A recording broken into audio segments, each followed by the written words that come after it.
Roommate from hell thought I was having an emotional affair with her boyfriend because we watched Netflix together. She stalked his social media, went through his phone, and made me homeless over her own insecurities until the truth finally came out.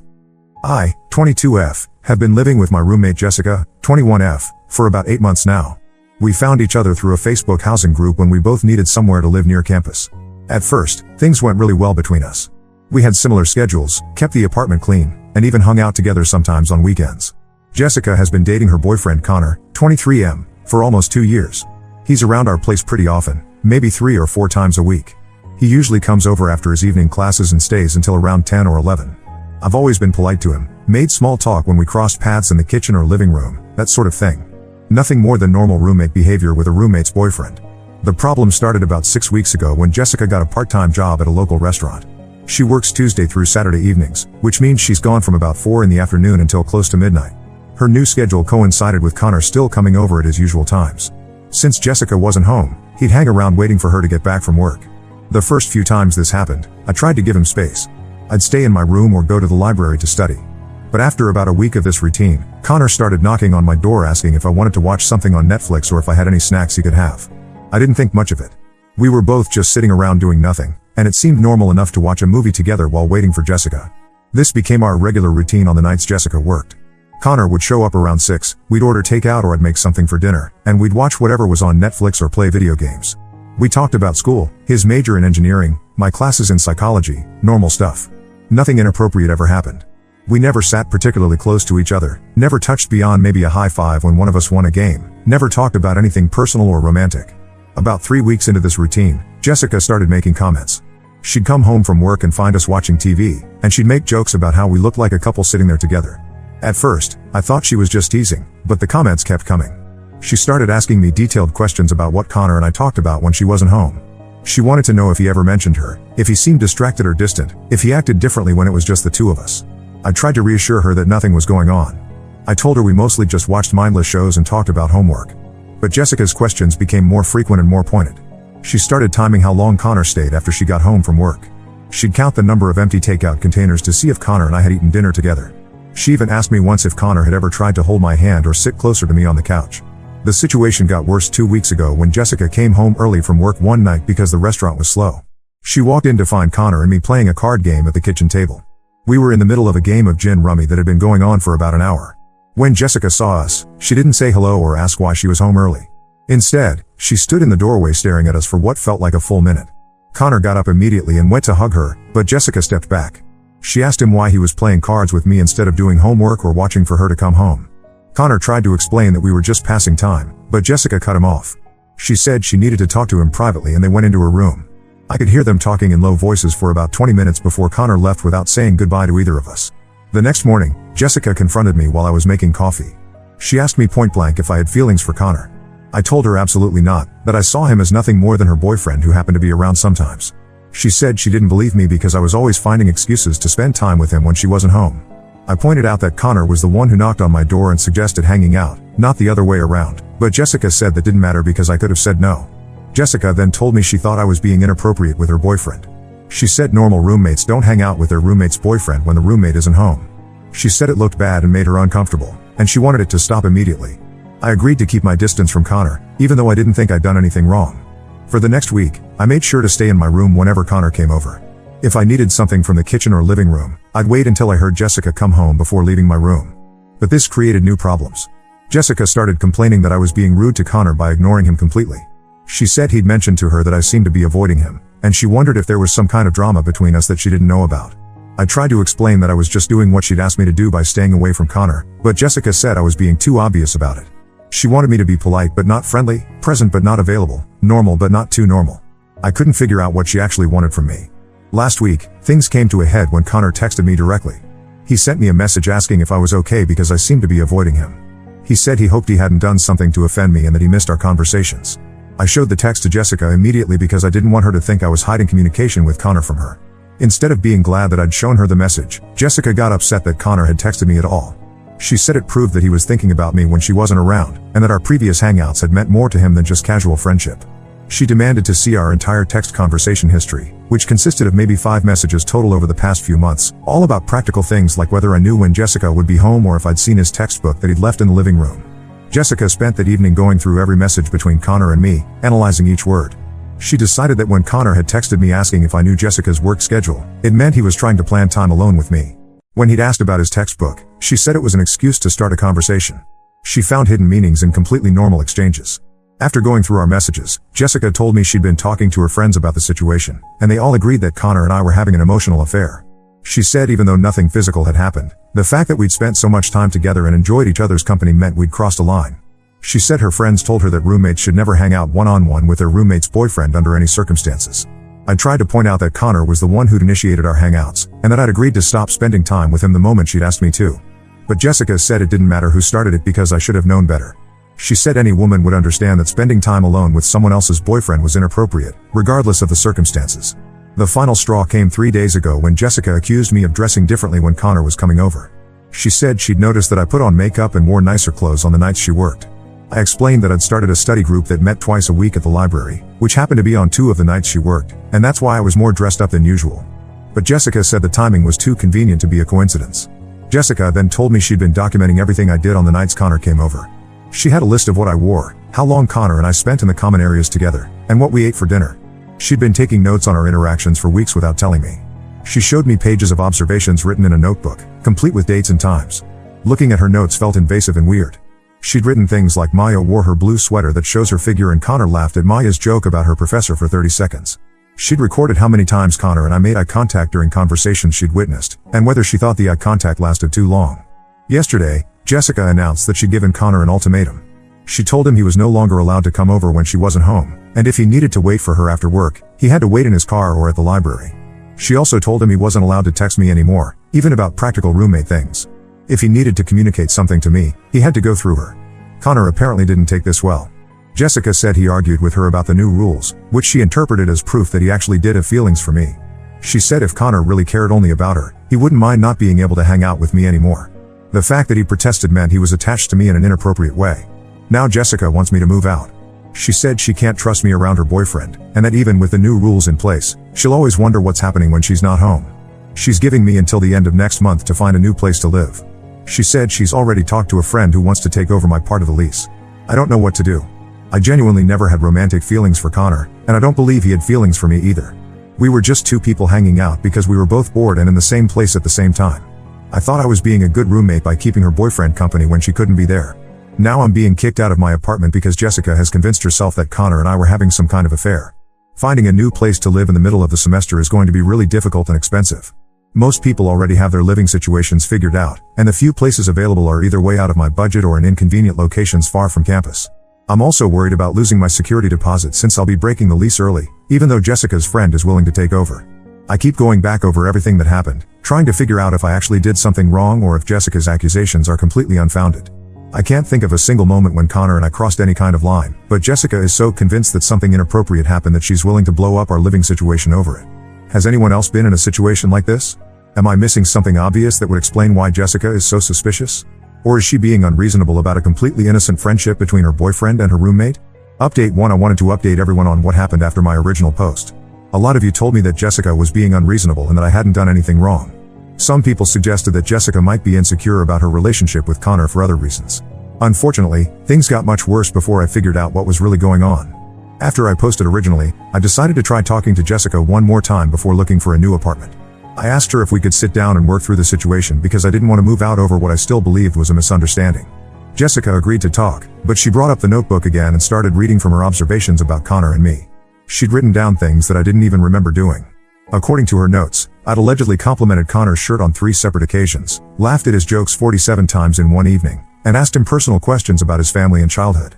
When I told her I didn't remember most of these interactions the way she described them, she said that proved I was being flirtatious without even realizing it. Jessica also revealed that she'd been asking Connor detailed questions about our time together when she wasn't home. She'd quiz him about what we talked about, what we watched on TV, and how I acted around him. According to Jessica, Connor's answers kept changing, which made her more suspicious that something inappropriate was happening between us. I pointed out that Connor's answers probably changed because he wasn't paying close attention to our casual hangouts, not because he was hiding something. If someone asked me to recall exactly what I'd talked about with someone 3 days ago, I probably couldn't give the same answer twice either. But Jessica interpreted his inconsistent responses as evidence that he was lying to cover up his feelings for me. During our conversation, Jessica admitted that she'd also been going through Connor's phone when he left it unattended. She'd read through our text messages multiple times, looking for hidden meanings or deleted conversations. She'd also checked his social media to see if he'd liked or commented on any of my posts. When she found that he'd liked a few of my Instagram photos over the past several months, she said it confirmed that he was paying too much attention to me online.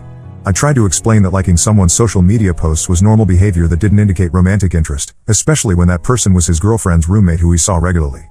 But Jessica said she'd asked her friends, and they all agreed that boyfriends shouldn't be liking other women's photos, even if those women were friends or acquaintances.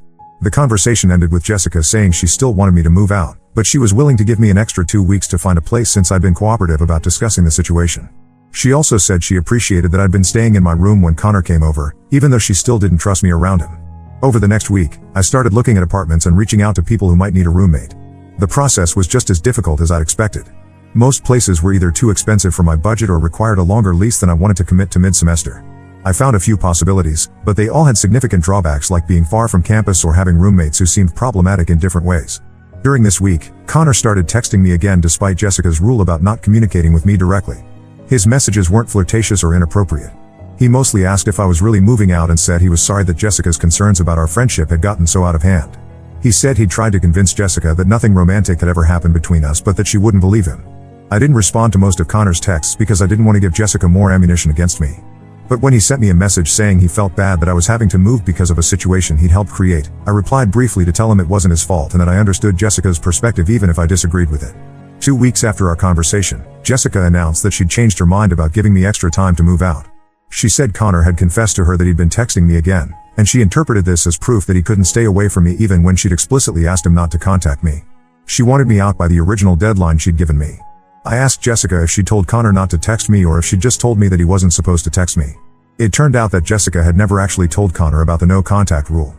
She'd told me that Connor wasn't allowed to text me anymore, but she'd never communicated this boundary to Connor himself. When I pointed this out, Jessica said it didn't matter because Connor should have known that texting me was inappropriate. At this point, I was getting really frustrated with Jessica's constantly changing rules and expectations. I told her that if she wanted Connor to stop texting me, she needed to tell him directly instead of expecting me to enforce boundaries that he didn't know existed. Jessica got upset and said I was being difficult and trying to find loopholes in her reasonable requests. The situation escalated 2 days later when Jessica accused me of deliberately sabotaging her relationship with Connor. She said that ever since she'd asked me to keep my distance from him, Connor had been acting different toward her. He was less affectionate, spent less time at our apartment, and seemed distracted when they were together. Jessica believed that I'd said something to Connor to turn him against her. I told Jessica that I'd barely spoken to Connor in weeks and certainly hadn't said anything negative about her or their relationship. But Jessica said Connor's changed behavior was too much of a coincidence to be unrelated to the conflict between her and me. She demanded to know what I'd said to Connor to make him pull away from her. This conversation revealed something I hadn't known before. According to Jessica, Connor had been questioning whether their relationship was healthy. He'd apparently told her that he thought she was being too controlling about his interactions with other people, including me. He'd also said that he didn't like how much time Jessica spent analyzing and documenting his behavior. Jessica interpreted Connor's concerns about their relationship as evidence that I'd been manipulating him against her. She said that before Connor and I started hanging out regularly, he'd never complained about her behavior or questioned their relationship dynamics. She believed that I'd planted seeds of doubt in Connor's mind about whether Jessica was a good girlfriend. I tried to point out that Connor might be having doubts about their relationship because of Jessica's recent behavior, not because of anything I'd said. The constant accusations, the phone checking, the documentation of his interactions with me, and the restrictions on his communication might naturally make someone question whether their partner trusted them. But Jessica said I was just trying to deflect blame for ruining her relationship. The final blow came when Jessica told me that Connor had broken up with her the night before. According to Jessica, Connor said he felt like Jessica didn't trust him and that her suspicions about his friendship with me had made him realize they had bigger problems in their relationship. He told her that even if I moved out and they never saw me again, he didn't think he could continue dating someone who would go through his phone and keep detailed notes about his interactions with other people. Jessica was convinced that Connor's decision to break up with her was entirely my fault. She said that if I'd never moved in with her, Connor never would have gotten to know me, and their relationship would still be fine. She said I destroyed her relationship by being too friendly with her boyfriend and then by making Connor think she was crazy for being concerned about our friendship. Now Jessica wants me out immediately. She doesn't want to wait for the end of the month anymore. She's giving me 1 week to find somewhere else to live, and she's threatening to have the landlord evict me if I don't leave voluntarily. She's also demanding that I pay an extra month's rent as compensation for the damage I've allegedly caused to her relationship. I don't have anywhere to go on such short notice, and I definitely don't have the money to pay Jessica extra rent on top of a security deposit for a new place. I've been staying at the library until late every night to avoid being in the apartment with Jessica, but I can't keep that up indefinitely. The worst part is that I'm starting to doubt myself. Jessica is so convinced that I'm responsible for her breakup with Connor that I'm wondering if I really did something wrong without realizing it. Maybe I was too friendly with Connor, or maybe I should have refused to hang out with him even when he asked. I keep replaying our interactions in my head, trying to figure out if there were moments when I crossed a line that I didn't see at the time. I reached out to a few friends for advice, but most of them don't know Connor or Jessica well enough to have an opinion about what happened. The friends who have met Connor said they never got the impression that he had feelings for me, but they also said they can understand why Jessica might have been uncomfortable with Connor and me spending so much time together without her.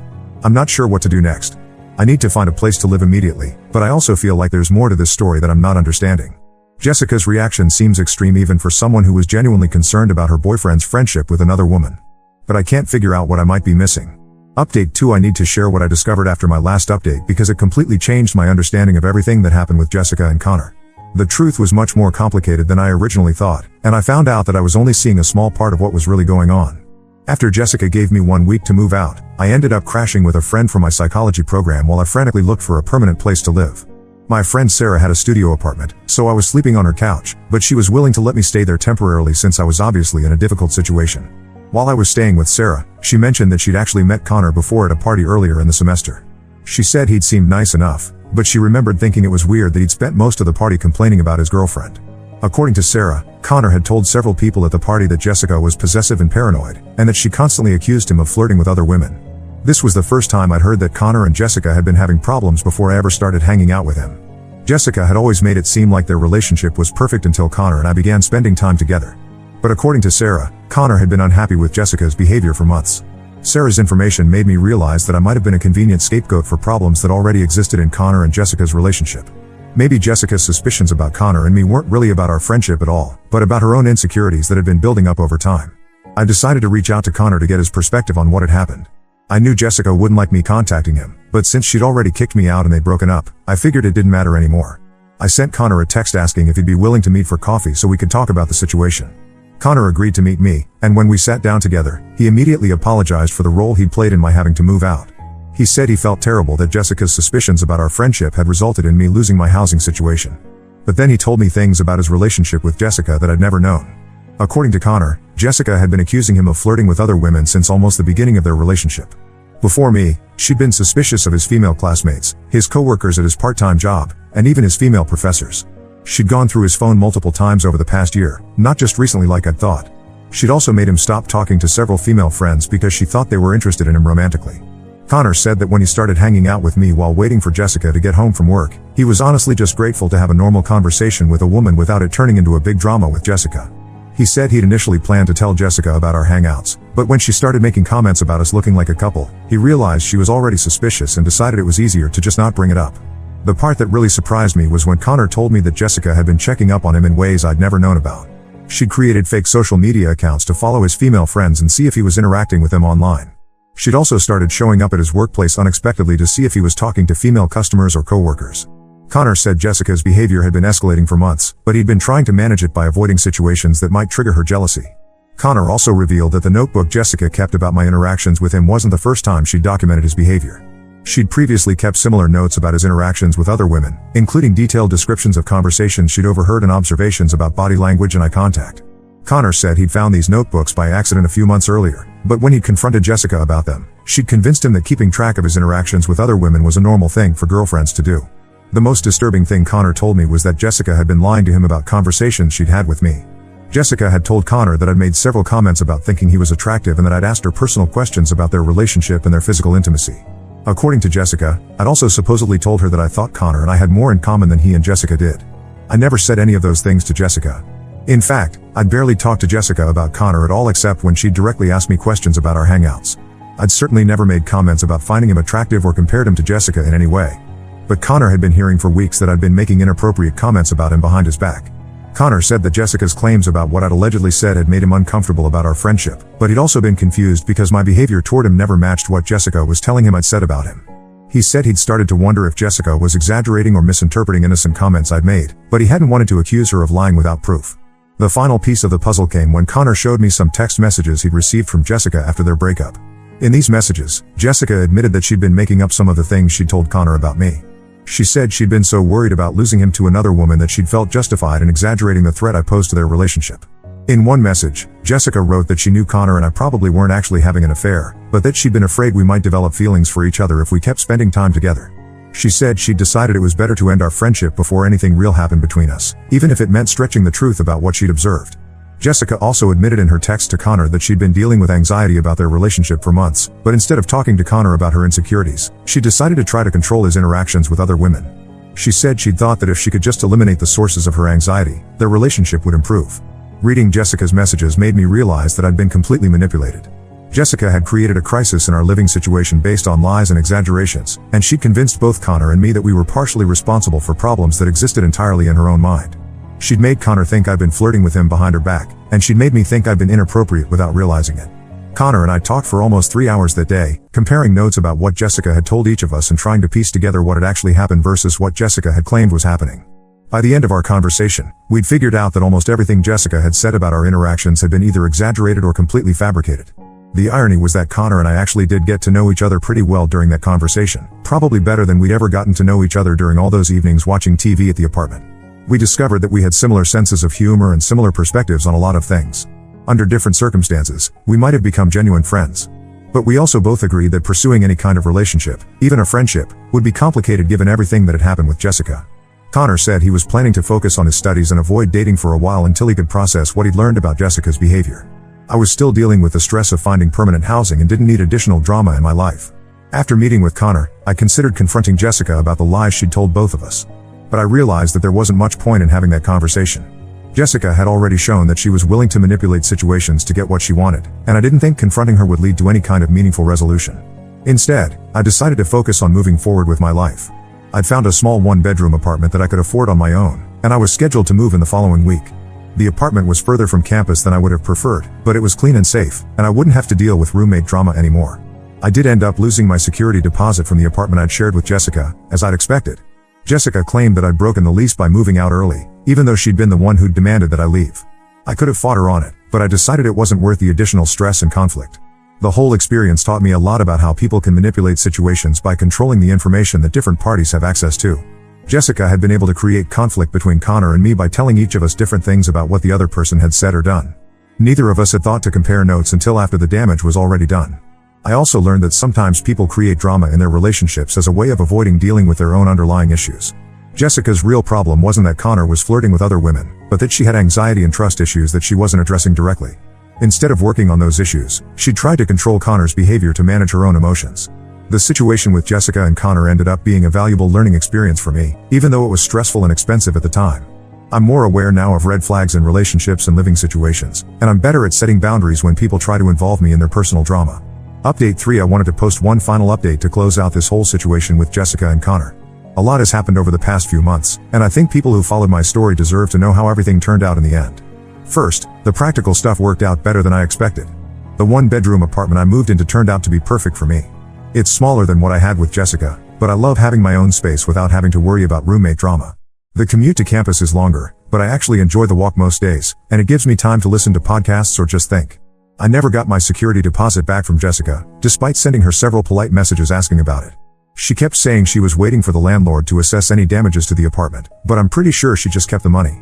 I decided it wasn't worth pursuing legally since it would have cost more in time and stress than the actual amount of money involved. About 6 weeks after I moved out, I ran into Jessica at the grocery store near campus.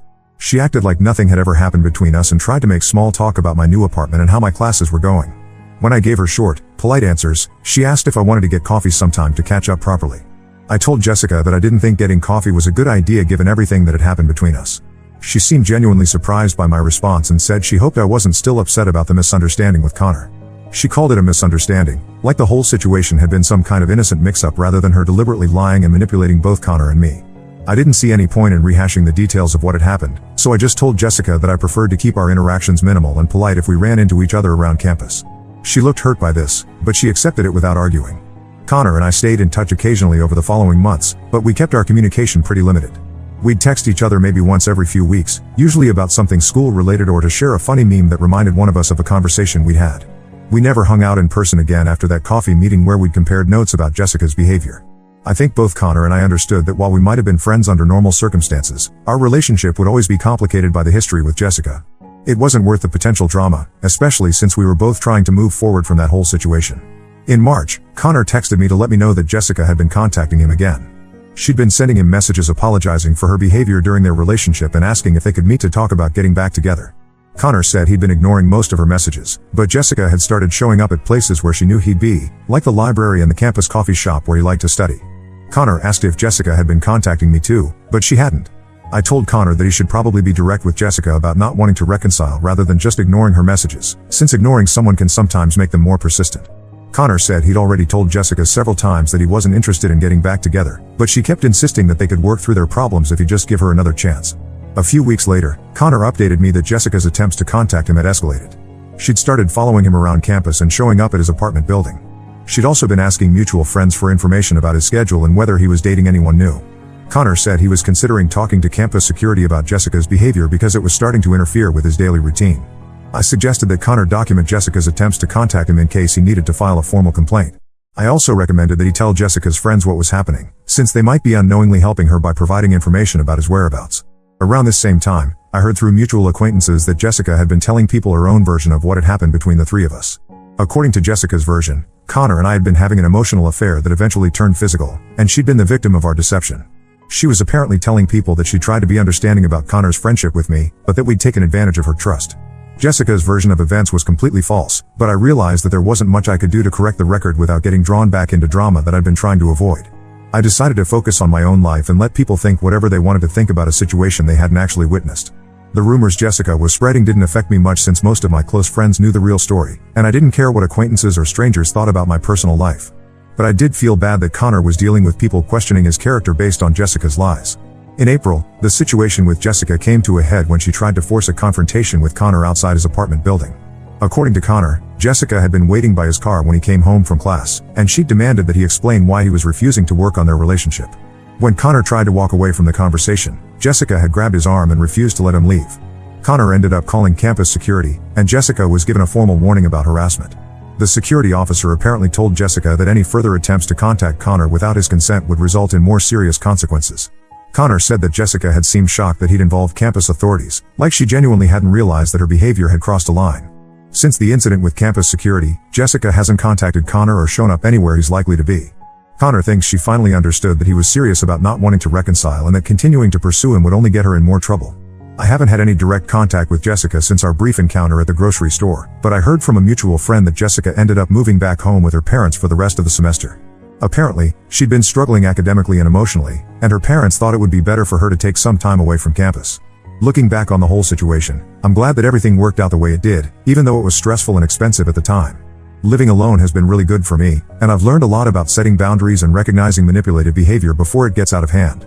The experience with Jessica taught me to trust my instincts when something doesn't feel right in a relationship or living situation. I've been questioning myself and wondering if I'd done something wrong, but it turned out that my initial assessment was correct and Jessica's accusations were unfounded. I also learned the importance of direct communication rather than trying to manage other people's emotions or avoid conflict. If I ever find myself in a similar situation in the future, I'll be more likely to address problems head-on rather than trying to accommodate unreasonable demands. Connor seems to be doing well now that he's no longer dealing with Jessica's harassment. We still exchange occasional messages, but we've both moved on with our lives.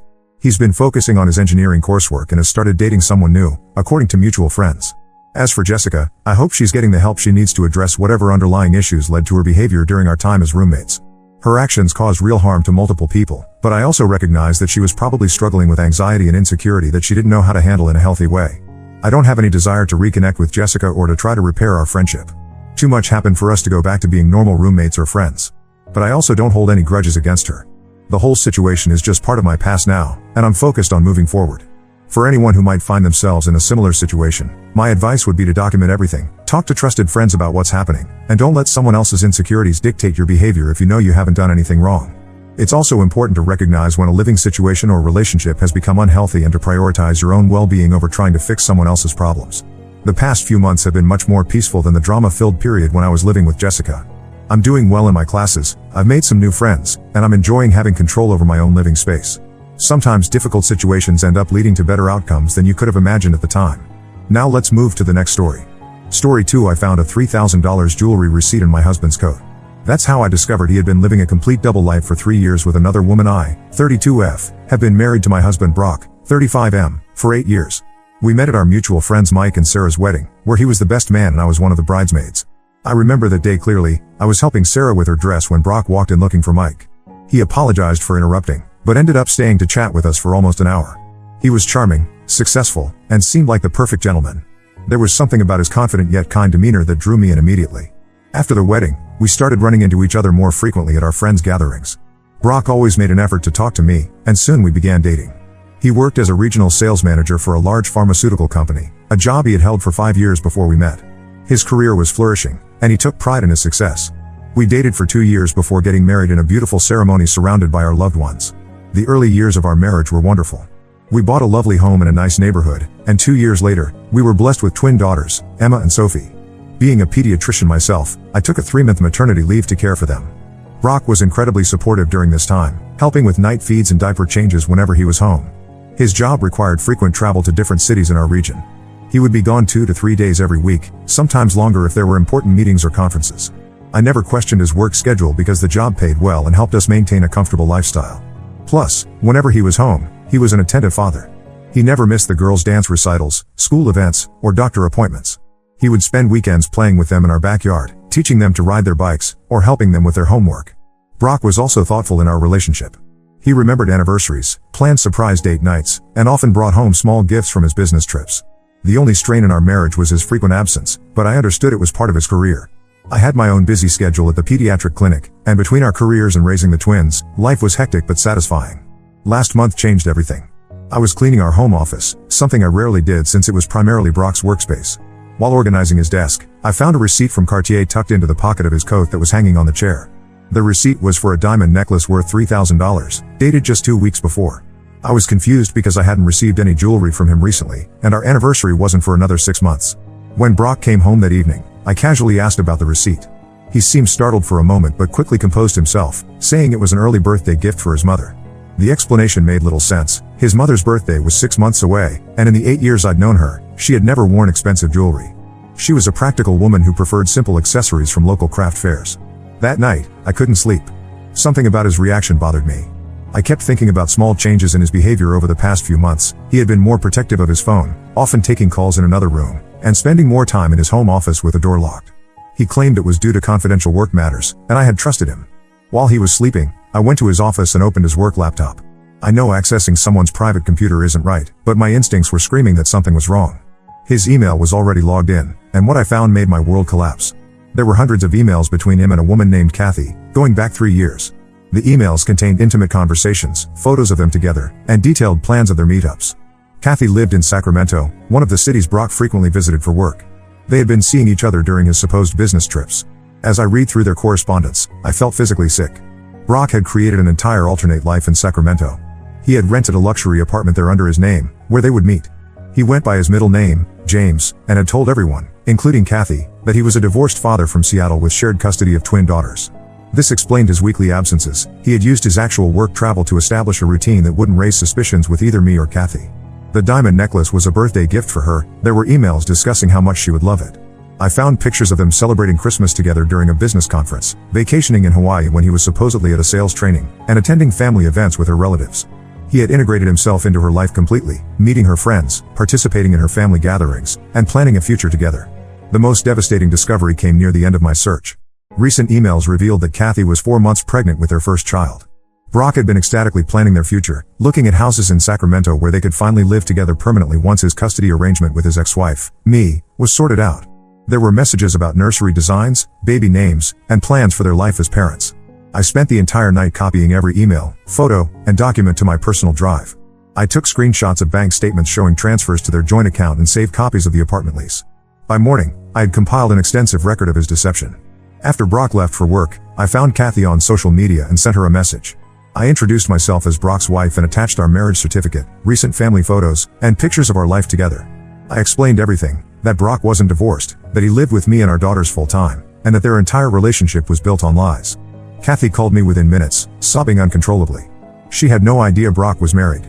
In her version of reality, she was building a life with a divorced father who was planning to move in with her once his custody arrangement was finalized. She shared more details about their relationship, weekend trips, family events, plans for their future. She even told me about a Bahamas vacation they had planned for next month, the same week Brock had told me he had an important sales conference in Chicago. That evening, after putting the girls to bed, I confronted Brock. I waited until he was in his office and calmly walked in with my laptop. At first, he tried to deny everything, claiming I was misinterpreting things. But when I showed him the evidence and mentioned my conversation with Kathy, he turned pale. He hadn't expected me to discover his secret life, let alone contact his pregnant girlfriend. He broke down, begging me to understand that he loved me and our daughters more than anything. He claimed he had gotten caught up in something he couldn't control, that Kathy meant nothing to him. When I asked about the pregnancy, he became hysterical, promising to end things with her immediately if I would just give him another chance. I told him to pack his bags and leave. I couldn't stand looking at him anymore, couldn't bear the thought of him sleeping under the same roof as our daughters. Before he left, I informed him that I had already sent all the evidence to both our families. His face crumbled as he realized the carefully constructed facade of his life was completely shattered. Now, 3 weeks later, I'm dealing with the aftermath.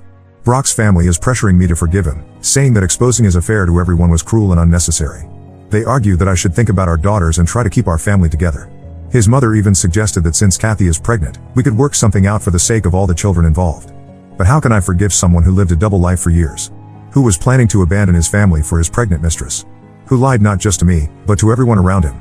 Am I wrong for refusing to give him another chance? Update 1: The situation has become even more devastating than I initially thought. After my last post, Kathy reached out to me again. We've been in regular contact, sharing information and trying to make sense of Brock's deception. During one of our conversations, she revealed something that made my entire body go cold. Brock had been using our daughter's college fund to maintain his life with her. When the girls were born, we opened a dedicated savings account for their education. Every month, we both contributed a portion of our salaries to ensure they would have the best opportunities in the future. The account had accumulated nearly $120,000 over the past 6 years. Brock had been named the primary account holder since he claimed to have more experience with financial management. According to Kathy, Brock had withdrawn almost $50,000 from this account over the past year alone. He told me these withdrawals were for promising investment opportunities that would multiply our daughter's college fund. I trusted him completely, never questioning his financial decisions because he had always been good with money. Now I know he used that money to fund his secret life, paying rent for their luxury apartment, buying expensive gifts, and taking Kathy on lavish vacations. After learning this, I immediately went through all our accounts with a fine-tooth comb. What I discovered was horrifying. Brock had been systematically draining our savings for years. He had opened multiple credit cards in my name using forged documents, racking up thousands in debt. He had even taken out a personal loan of $30,000 using my social security number and forged signatures. I discovered that the Bahamas vacation he had planned with Kathy was booked using one of these fraudulent credit cards. The diamond necklace, their weekend getaways, even the furniture in their Sacramento apartment, all paid for with stolen money. Money that was meant for our daughter's future. I've filed a police report for financial fraud and identity theft. My lawyer is working to freeze all joint accounts and recover whatever funds we can. She's also building a case for criminal charges. The evidence is overwhelming. We have bank statements, forged documents, and even emails where Brock discussed using these funds with Kathy, but she believed the money was legitimately his. Yesterday, things got even worse when Brock's mother showed up unannounced at my house. I was already having a rough day, dealing with the girls' questions about their father's absence and trying to schedule appointments with financial advisors. The last thing I needed was her self-righteous intervention. Instead of apologizing for her son's actions or offering support to her granddaughters, she launched into a tirade about how I was to blame for the situation. She claimed that my demanding career as a pediatrician had pushed Brock away. According to her, because I worked long hours and sometimes had emergency calls, I hadn't given him the attention he deserved. She actually suggested that my neglect had forced him to seek comfort elsewhere. But the most outrageous part came when she brought up Kathy's pregnancy. She had the audacity to suggest that since I earned such a good salary, I should help Brock pay child support to Kathy. Her reasoning? If I hadn't been so focused on my career, Brock wouldn't have strayed, and therefore I was partially responsible for the situation. She even implied that my selfishness in exposing the affair might harm Kathy's pregnancy due to stress. I lost my composure completely. I showed her the bank statements proving that I had been the primary breadwinner for years while her precious son stole from his own children to fund his double life. I told her about the fraudulent loans and credit cards. I showed her evidence of how Brock had planned to abandon us for his new family in Sacramento. She left in tears, but not before warning me that I would regret destroying the family and depriving my daughters of their father. Since then, Brock's relatives have been on a smear campaign. They're spreading rumors in our social circle that I was emotionally abusive and controlling throughout our marriage. They claim I tracked Brock's movements, checked his phone regularly, and restricted his access to our money, all of which forced him to seek freedom with Kathy. They're painting his affair as a beautiful love story that I maliciously exposed out of spite and jealousy. Only my immediate family and closest friends know the full truth. They're furious about these accusations, but I've asked them not to engage with the rumors. I want to focus my energy on protecting my daughters and securing our financial future rather than fighting a social media war with Brock's enablers. The hardest part of all this is watching my daughters struggle. Emma and Sophie are only 6, too young to understand the complexity of adult relationships, but old enough to feel the pain of their father's absence. They keep asking when Daddy is coming home, why he doesn't call them anymore, and if he still loves them.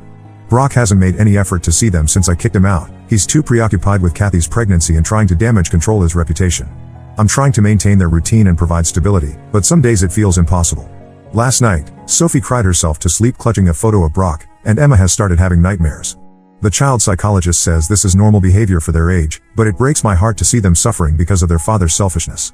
I'm documenting everything, the lies, the financial fraud, the attempts at manipulation by his family, for the upcoming divorce proceedings. My lawyer says we have a strong case for full custody given Brock's pattern of deception and financial abuse. But right now, I'm just trying to take things one day at a time, focusing on protecting my daughters and rebuilding what Brock destroyed. Update 2. Just when I thought I had uncovered all of Brock's lies, more shocking information has come to light. Last week, I received an unexpected message from Kathy's cousin, Maria. She had been doing some research after everything happened and discovered something that made my blood run cold. Brock has done this before. Maria works as a legal assistant and has access to various public records databases. She found court documents showing that Brock was previously married in Seattle for 4 years before meeting me.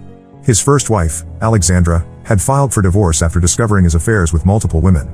The pattern was identical: business trips to different cities, secret relationships, and financial deception. The court records showed that Brock had been ordered to pay substantial restitution to Alexandra for funds he had stolen from their joint accounts. He had used the same tactics: forged documents, unauthorized loans, and hidden credit cards. Just like with our daughter's college fund, he had drained their shared savings to maintain his various relationships. Maria shared old news articles about the divorce from local Seattle papers. Alexandra had tried to warn others about Brock's behavior through social media and local community forums. However, Brock's family hired expensive lawyers who threatened legal action against anyone who shared information about the case. They managed to get most of the posts removed and effectively silenced Alexandra. This revelation explains so much.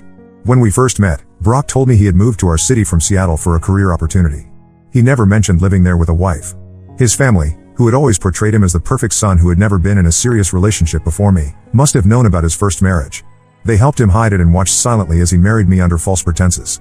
I shared all this information with my lawyer, who says it significantly strengthens our case. The evidence of Brock's pattern of behavior will help with both the divorce proceedings and the criminal charges for financial fraud. We've also discovered more unauthorized transactions. He had been selling my jewelry and expensive gifts for my parents, claiming they were lost or stolen. Through Maria, I was able to contact Alexandra. She was hesitant to talk at first, afraid of potential legal repercussions from Brock's family. But after hearing my story, she opened up about her experience. The similarities are haunting. Brock had used the same lies, the same manipulation tactics, even the same excuses when caught. Alexandra had also dealt with his family blaming her and spreading rumors about her being controlling and unstable. Meanwhile, Kathy has decided to move back to her hometown in Oregon. Her parents own a small business there and have offered to help her raise the baby. She's filing for sole custody and wants nothing to do with Brock anymore. The stress of discovering his true nature has taken a toll on her health, and her doctor advised her to avoid any unnecessary contact with him. Kathy has been incredibly helpful, continuing to provide evidence and documentation to my lawyer. She found old emails where Brock discussed selling some of my jewelry, proving he had knowingly stolen and sold my possessions. She also had recordings of phone calls where he promised to leave his controlling ex-wife, me, and move to Sacramento, showing his intent to abandon our family. The most significant development came when Brock's family finally stopped defending him. After I confronted his mother with proof of his first marriage and the court records showing his history of fraud, she broke down. She admitted that the family had known about Alexandra but convinced themselves that Brock had changed. They helped him hide his past because they believed he deserved a fresh start. His mother tried to apologize, claiming they never thought he would repeat the same patterns with me. But I couldn't accept her apology. They watched me fall in love with him, marry him, and have children with him, all while knowing his history of deception and fraud. They kept quiet as he stole from me and planned to abandon our daughters, just as they had stayed silent when he did the same to Alexandra. The police investigation into the financial fraud is progressing. They found evidence that Brock has been selling stolen items through various online marketplaces. He's also been investigated for potential insurance fraud related to some of my lost jewelry. His professional life is falling apart too. His company suspended him after learning about the criminal investigation. Through all of this, my daughters remain my primary concern. They still ask about their father, but less frequently now. I've started taking them to a child psychologist who specializes in parental abandonment. It's expensive, but watching them slowly heal is worth every penny. Update 3: The divorce is nearly finalized, and the judge's ruling exceeded our expectations. After reviewing the evidence of Brock's pattern of deception, financial fraud, and abandonment, the judge awarded me full custody of our daughters. Brock's visitation rights are limited to supervised visits twice a month, contingent on him completing a psychiatric evaluation and financial responsibility course. Given his current behavior, I doubt he'll fulfill either requirement. The financial settlement was substantial. Brock is required to repay every penny he stole, including the money from our daughter's college fund, with interest. The judge also ordered him to pay additional compensation for emotional damages and legal fees. His attempt to claim partial ownership of my inheritance from my grandmother was rejected outright when we proved he had forged documents to access those funds. Kathy gave birth last month to a healthy baby boy. She named him Lucas and is doing well in Oregon. Her parents' support has been invaluable during this difficult time. She started taking online classes to complete her degree in early childhood education, determined to build a stable future for her son. Despite our unusual connection, we've maintained contact and developed an unexpected friendship.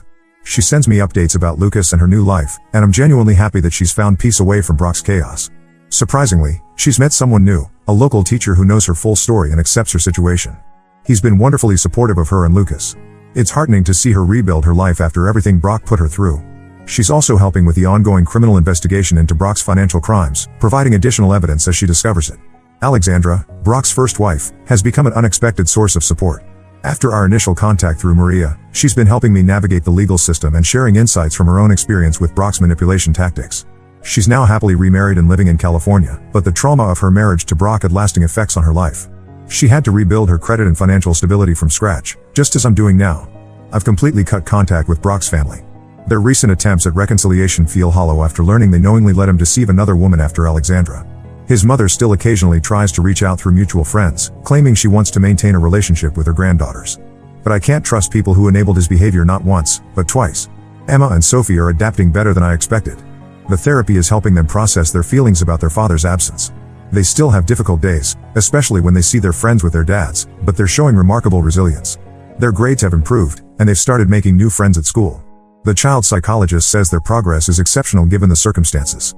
Brock hasn't made any real effort to see the girls since the supervised visitation order was implemented. He canceled the first scheduled visit, claiming work commitments, and hasn't attempted to reschedule.